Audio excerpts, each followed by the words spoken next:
Sin lugar a dudas, Raúl, que uno de los acontecimientos más sorpresivos del año 2019 ha sido lo que hemos visto ocurrir en Chile, en los principales centros urbanos de Chile, a raíz de una decisión que parecía insignificante, como un aumento en la tarifa del metro de apenas unos centavos de dólar, y de repente una explosión social que ha puesto el gobierno de Sebastián Piñera en unos niveles de incertidumbre e indecisión que mucha gente no pensaba que podía llegar a tener lugar.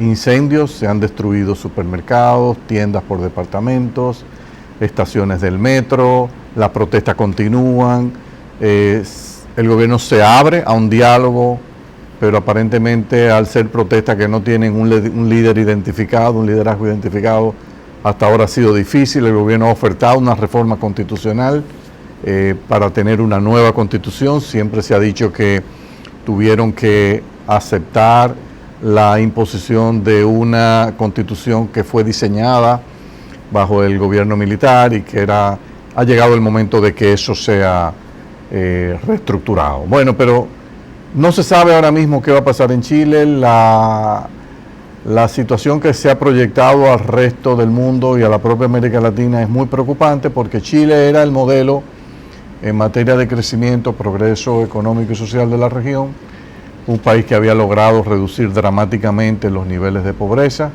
que incluso había mejorado los niveles de desigualdad, habían estado comenzando a ceder, pero aparentemente hay otras razones de fondo que parecen estar explicando este creciente descontento.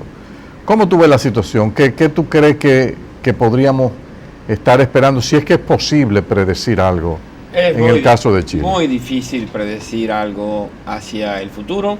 Lo único que podemos predecir es que a Chile y a los observadores nos espera un año y medio de transición, de renegociación política de un nuevo contrato social. ¿Qué tipo de contrato social? Si será uno que llevará a Chile, como aspira la gran clase media chilena, hacia niveles de bienestar escandinavos, o será un regreso a los promedios latinoamericanos no muy alentadores. Eso no lo sabemos en este momento, pero lo que queda muy claro es que el statu quo de los últimos 30 años de Chile hoy está en crisis y hoy es muy poco probable que se pueda mantener. Entonces Chile se moverá definitivamente. Yo espero que hacia algo que preserve las importantes ganancias en términos de abatimiento de pobreza, en términos de crecimiento económico, modernidad, democracia, al mismo tiempo que encuentren una distribución de la riqueza y del ingreso consistente con esto y que satisfaga estas demandas, pero también existe el riesgo real de un regreso populista o neopopulista, que sabemos que más allá de una posible alivio de corto plazo, va a llevar a Chile por un canal que yo deseo francamente que no vaya, porque sabemos cómo termina mal. Ahora, es muy interesante el caso de Chile por dos razones. Una, porque ha sido puesto como el modelo, no solo para las economías latinoamericanas, a seguir. Ha sido el alumno con calificaciones excelentes y súbitamente aparece una crisis de legitimidad de la clase política y del sistema político chileno. Chile abatió la pobreza extrema, prácticamente la ha desaparecido, ha reducido sustancialmente la pobreza. Digamos que tenemos un pequeño grupo de muy ricos en Chile y una gran clase media. Chile tiene el per cápita más alto de América Latina, cuando hace apenas 30 años era uno de los países con el per cápita más bajo en la región sudamericana. En este momento su per cápita es de cerca de 22, 23 mil dólares, ya rondando el nivel donde un país pasa de ser un país en desarrollo a un país desarrollado. Por ahí anda Grecia, no muy diferente de esos niveles. Yo creo que la crisis de Chile es muy diferente de la del resto de América Latina, que todavía lidia con el tema de la pobreza y de la pobreza extrema. Es una crisis de expectativas, desde mi punto de vista, y de desigualdad, que no de pobreza, que son dos conceptos completamente diferentes. La pobreza es terrible, porque la pobreza significa que las personas, las familias son incapaces de mantenerse vivos en condiciones normales. Chile eso no existe. En Chile la gente se alimenta relativamente bien, tiene satisfechas necesidades básicas de vivienda, alimentación. Lo que hay en Chile, y no se puede negar, es una gran desigualdad, que va en múltiples vectores. Es una desigualdad de ingresos, pero es una desigualdad de oportunidades y es una desigualdad de trato, que implica cuestiones culturales, sociológicas. Pero bueno, si nosotros medimos los indicadores, incluso de desigualdad, como tú mencionabas, el famoso coeficiente Gini, Chile está entre los países de América Latina que más ha reducido la desigualdad. Pero es muy importante que para la población chilena, para el pueblo chileno, para la mayoría de los chilenos, eso no es suficiente. O sea, lo que importa es la percepción, no en la medida del Gini. Hay una percepción de que Chile es una sociedad injusta y que una pequeña proporción de la población toma decisiones a nombre de todos los demás sin consultar y sin dejar que los demás participen en la toma de decisiones y de los beneficios del desarrollo. Ese yo creo que es el gran cuestionamiento. ¿Con qué tiene que ver esto?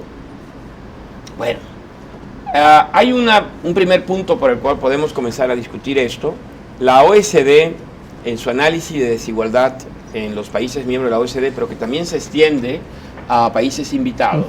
Chile es parte de la OECD. Mide el coeficiente de Gini antes y después de impuestos y transferencias. Claro. Eso es muy importante. Claro. ¿Por qué es muy importante esto? Porque una economía eficiente, yo creo que tú estarás de acuerdo conmigo, una economía capitalista, de mercado, inevitablemente va a generar resultados desiguales. Sí, claro. A nivel personal, Claro. a nivel regional, a nivel de empresas. Eso es lo natural. Porque las capacidades Los talentos se distribuyen de forma diferente. Exacto. ¿No? Entonces, es inevitable que si vamos a usar eficientemente lo que tenemos, los resultados van a tener una distribución desigual. Sí.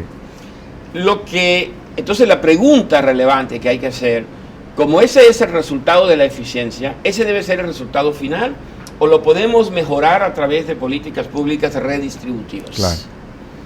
Y yo creo que ahí es donde Chile falló. Para mí esa es la principal falla. Hay muchas fallas adicionales, pero esa es la principal falla. El coeficiente de Gini de Chile, antes y después de impuestos y transferencias, es exactamente el mismo. No da mucha diferencia. Si vemos, por ejemplo, un país pequeño de Europa, Bélgica, el coeficiente de Gini antes y después de transferencias e impuestos, Bélgica es casi la mitad del coeficiente antes. O sea, Bélgica ha logrado tener dos cosas que son importantes en una economía de mercado. Eficiencia, lo cual se refleja en esa desigualdad del coeficiente Gini, y al mismo tiempo un sentido de justicia, porque significa redistribuir de los sectores que van arriba de la media hacia los sectores abajo de la media, de forma tal que eso genera cohesión social. Y eso es lo que le ha faltado a Chile, de mi punto de vista. Hizo un gran trabajo en abatimiento de pobreza extrema, un gran trabajo en abatimiento de la pobreza en general, pero lo que tenemos, y los chilenos así lo perciben, es una pequeña élite que se beneficia extraordinariamente de la toma de decisiones, que tiene bloqueado el acceso a la mayoría de la población a esos sectores, a través de ¿qué? Acceso a la educación. Que puede decir, los chilenos tienen mejor educación que el resto de América Latina. La prueba de PISA muestra que son los que están más altos en América Latina. Cierto, y hay buenas universidades en Chile, pero la mayoría de los chilenos tienen acceso a una universidad de inferior calidad.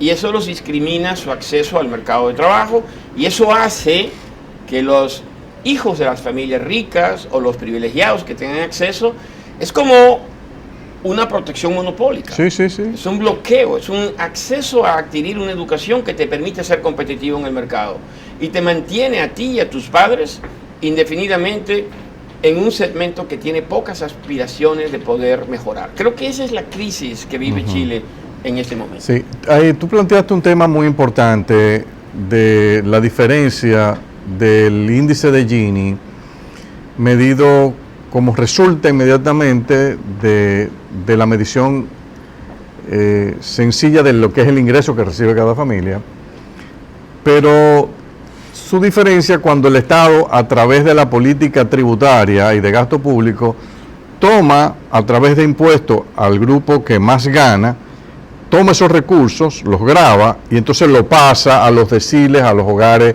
de menores niveles de ingreso a través de educación, servicios de salud, transferencias corrientes, subsidios directos. Entonces ahí eso te cambia dramáticamente el Gini. Y lo vemos, es verdad, que cuando tú tomas los datos de la OECD, tú ves la diferencia marcada.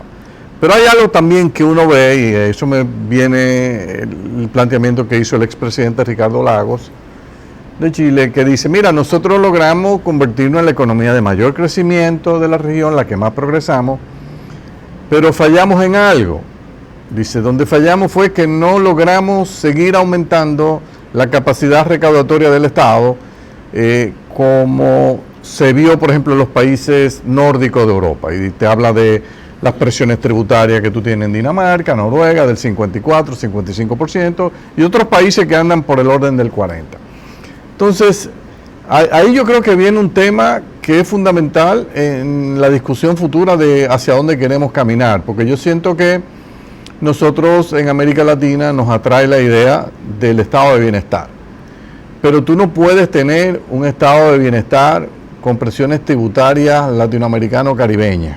O sea, yo recuerdo que en República Dominicana, en los tiempos en que el doctor Peña Gómez jugaba un papel muy marcado, muy fuerte en la opinión pública y en la definición de política en el país, él hablaba de los grandes logros de esas economías escandinavas.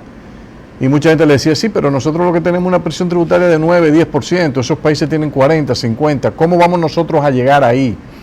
Entonces, esa es mi preocupación. O sea, si Chile quiere emular a Noruega, a Dinamarca y tener un Gini después de transferencia y después de impuestos de 0,25, 0,26, 0,27, el tema es, ¿están los chilenos abiertos a una reestructuración tributaria que lleve gradualmente la presión tributaria que ellos tienen de 22, los ingresos públicos 22, 23, que lo lleve a 40 o a 36 como plantea Lagos? ¿Están conscientes de lo que eso significa y de si realmente el nivel de ingreso de la economía chilena y de progreso económico soportaría o no se frenaría con un movimiento de aumentar la recaudación a esa velocidad? Creo que has tocado el tema fundamental, es decir, todos quisiéramos ser escandinavos. El problema es que no es solamente un tema de voluntarismo, se requieren ciertas condiciones. Una de las preguntas, y no tengo la respuesta totalmente clara en este momento, es: Chile ha crecido más que la región latinoamericana, aunque en los últimos años se ha desacelerado también. Sí, sí, sí. En parte porque ha hecho una asignación eficiente de recursos con lo que ya tenía Chile, que son recursos naturales. Pero yo no identifico a Chile como una economía de alta productividad, de alta innovación, de alto progreso tecnológico. No identifico ninguna empresa de la nueva economía que tenga raíces en Chile, hay hasta en Argentina. Sí. Entonces, con minas, con explotaciones agrícolas, no sé si da para un modelo escandinavo. Entonces, el riesgo, por eso yo comencé diciendo que Chile ha entrado a un punto de bifurcación, podría irse hacia una economía escandinava, a lo mejor región 4, o podría regresar a las medias latinoamericanas, como Argentina, que al ser incapaces de resolver el conflicto redistributivo, Sí. caen en un modelo neopopulista que les estanca. Yo creo que ese es el gran tema. Yo creo que Chile, pienso como economista, que tiene una salida, pero requiere tiempo. Y el problema es que la crisis está aquí, y la crisis es una solución ya. Entonces yo no creo que sea posible, con la actual estructura económica, moverse rápido a niveles de desigualdad como los que existen en Europa y mucho menos como los que existen en Escandinavia. Necesita irse haciendo simultáneamente una transformación, invertir en educación en las bases populares y poco a poco, con las ganancias de productividad que esto traiga y algo redistributivo por impuestos de los ricos, ir mejorando las condiciones generales de vida. El problema es que eso, que los economistas vemos, podemos pensar un par de décadas, otros 20, 30 años, y los chilenos después de 30 años de este modelo neoliberal de esta forma, están cansados. Sí. Y esa es la gran pregunta, pero el riesgo de no hacerlo bien es un retroceso de dimensiones históricas. Así es. Vamos a una pausa. Volvemos en un momento.